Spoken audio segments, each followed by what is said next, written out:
Philosophy समझ लीजिए पहले।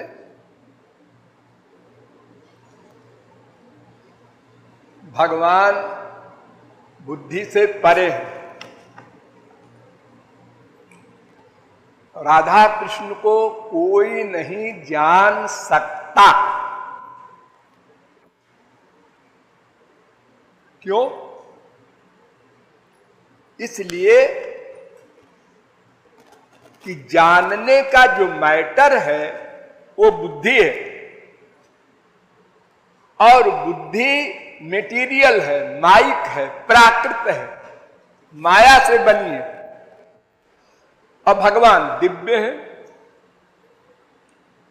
इसलिए न भगवान को कोई जान सकता है, न इन आंखों से देख सकता है, न इन कानों से उनके शब्द सुन सकता है, न इस नासिका से सूंघ सकता है।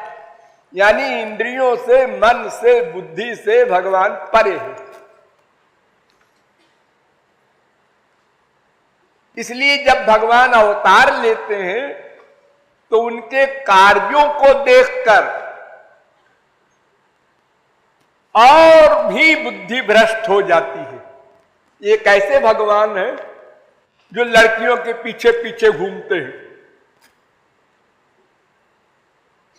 अरे भगवान तो उसे कहते हैं जिसे किसी से कभी कुछ नहीं चाहिए, परिपूर्ण है, आत्मरति, आत्मक्रीड, आत्माराम, ये सब शब्द हैं वेदों में भगवान के लिए। 4 शब्द, आत्मरति, आत्मक्रीड, आत्ममिथुन, आत्माराम। उपनिषदों में 4 शब्द भगवान के लिए आए हैं। उनको बाहर से कुछ नहीं चाहिए, सदा आनंदमय। अरे आनंदो ब्रह्मेति बेजानात रसो वही सहा, वो स्वयं आनंद है। इसी प्रकार उनको जो पाले वो भी उन्हीं के बराबर हो गया। तस्मै तज्जने भेदा भावात। इसलिए वेद ने कहा जैसी भक्ति भगवान में करो वैसी ही भक्ति गुरु में भी करो। यस्य देवे पराभक्तिर यथा देवे तथा गुरु। जैसी भक्ति इष्ट देव में हो वैसी भक्ति गुरु में हो। इसलिए भगवान जैसे बुद्धि से परे है, ऐसे महापुरुष भी बुद्धि से परे है, क्योंकि दोनों में भेद नहीं।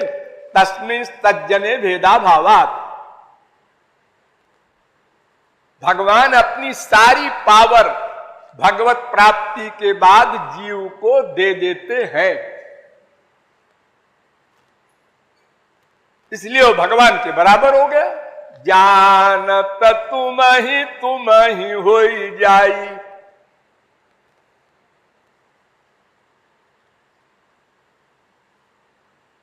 अब देखो जब भगवान अवतार लेते हैं तो हम लोग भी तो रहते हैं उस समय। भगवान हमसे सीनियर नहीं है, हमारे पिछले अनंत जन्म बीत चुके, अब अनंत अवतार भी हो चुके भगवान के, हर युग में होते हैं। तो हम भी उस समय रहते हैं, हमने देखा है।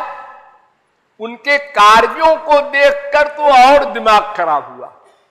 सुगम अगम नाना चरित्र सुनि मुनि मन भ्रम होए। क्यों? इसलिए कि वो 2 विरोधी कर्म करते हैं। ध्यान दो, भगवान का कार्य योग माया से होता है, और उसी प्रकार महापुरुष का कार्य भी योग माया से गवर्न होता है, और हम लोगों को माया गवर्न करती है। इतना बड़ा अंतर है। योग माया का मतलब अपनी पर्सनैलिटी में रहे और माया का काम करे। हजारों बच्चे पैदा हो रहे हैं श्री कृष्ण के और काम रहित हैं। करोड़ों मर्डर कर रहे हैं अर्जुन, हनुमान जी, लेकिन क्रोध रहित है। अरबों वर्ष राज्य कर रहे हैं ध्रुव प्रहलाद, लेकिन लोभ रहित हैं। यानी काम तो माया का करे, लेकिन स्वयं माया से परे रहे। यह है योग माया का कार्य। और माया का कार्य उसे कहते हैं कि जैसे भीतर वैसे बाहर। इसलिए जीव को कर्म बंधन हो जाता है और भगवान और महापुरुष को कर्म बंधन नहीं, क्योंकि वो योग माया से कार्य करते हैं।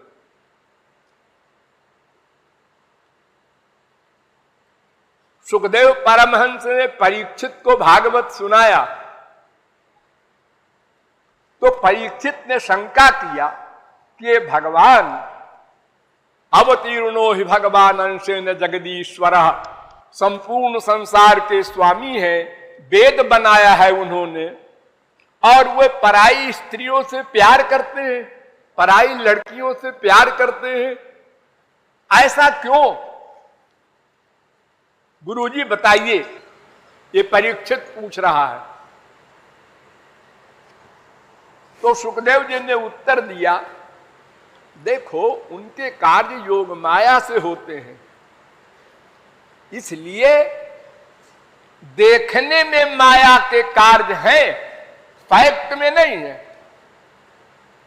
उनके ऊपर असर नहीं होगा।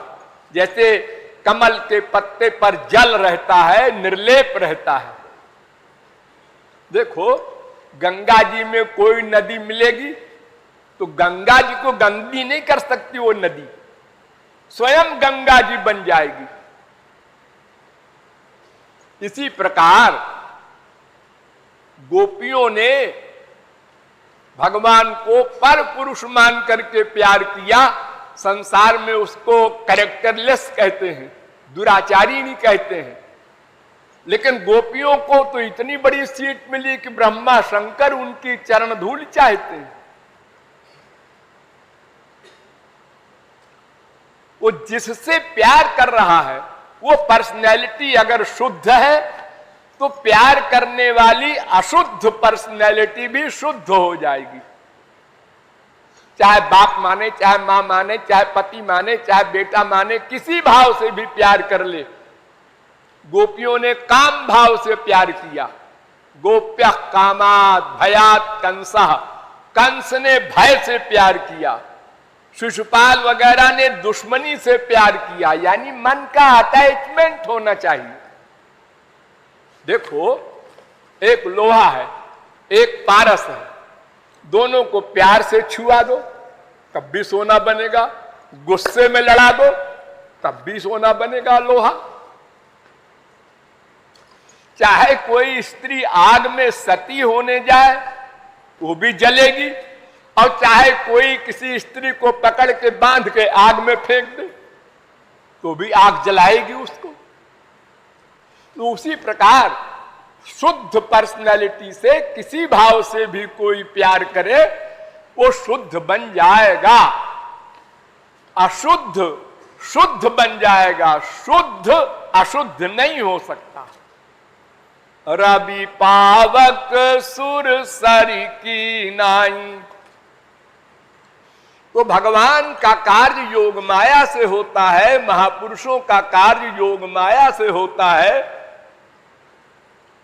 ये बात अगर कोई समझ ले तो न भगवान की लीलाओं में शंका हो, न महापुरुष के कार्यों में शंका हो। हमारे यहां महापुरुषों ने अरबों वर्ष सारी पृथ्वी का राज्य किया, राजा बने रहे। देखो प्रहलाद ने भगवत प्राप्ति की बचपन में, भगवान का अवतार हुआ उनके लिए, नरसिंहावतार।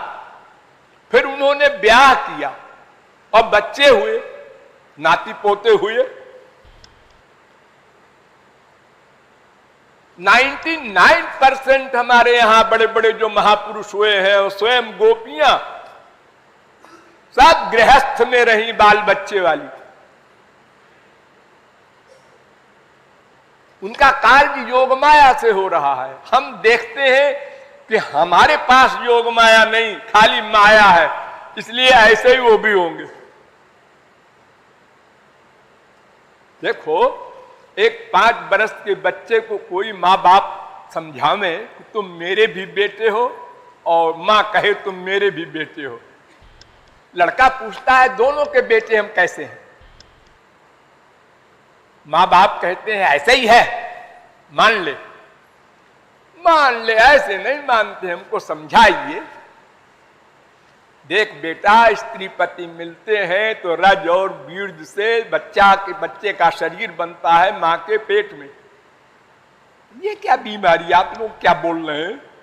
रज और बीर्ज और ये और वो, क्योंकि वो काम दोष से अपरिचित है, इसलिए वो समझ ही नहीं सकता, चाहे करोड़ों फिलॉसफर समझाते समझाते पागल हो जाए। तो जैसे काम रहित उस बालक को कोई नहीं समझा सकता काम युक्त क्रिया का स्वरूप, ऐसे ही जितने भी मायाबद्ध मनुष्य हैं, काम क्रोध लोभ मोह से युक्त, उनको एक्सपीरियंस नहीं है योग माया का कि कैसे कर लेते हैं ये करोड़ों मर्डर। और सब जगह सीताराम को भी देख रहे हैं हनुमान जी, सब जगह राधा कृष्ण को देख रहे हैं अर्जुन जी। अरे जब किसी को मारोगे तो पहले अंदर गुस्सा आता है, फिर गुस्सा कंट्रोल से बाहर होता है, फिर गाली गलौज होती है, फिर मारपीट होती है। और यहां मर्डर हो रहा है लाखों करोड़ों। लंका फूंक दिया हनुमान जी ने, और निज प्रभु मय देख ही जगत, और सब जगह सीताराम को देखते हैं। ये योग माया का कार्य है। तो भगवान का जो कार्य है वो योग माया का होने के कारण जीवों की समझ में नहीं आया, इसलिए अनंत बार हमको भगवान मिले, उनसे कोई लाभ नहीं लिया, बुराई करके अलग हो गए। अब अनंत बार संत भी मिले, उनको भी देखा, उनकी क्रियाओं को भी देखा, और अलग हो गए। ये हमारे काम के नहीं, यानी हमारे बुद्धि के अनुसार जो हो वो भगवान, हमारी बुद्धि के पैमाने पर जो तुल जाए वो संत। ऐसी बुद्धि है हम लोगों की, इससे नामापराध होता है, जो सबसे बड़ा पाप, जिसका कोई प्रायश्चित नहीं, ऐसा अपराध।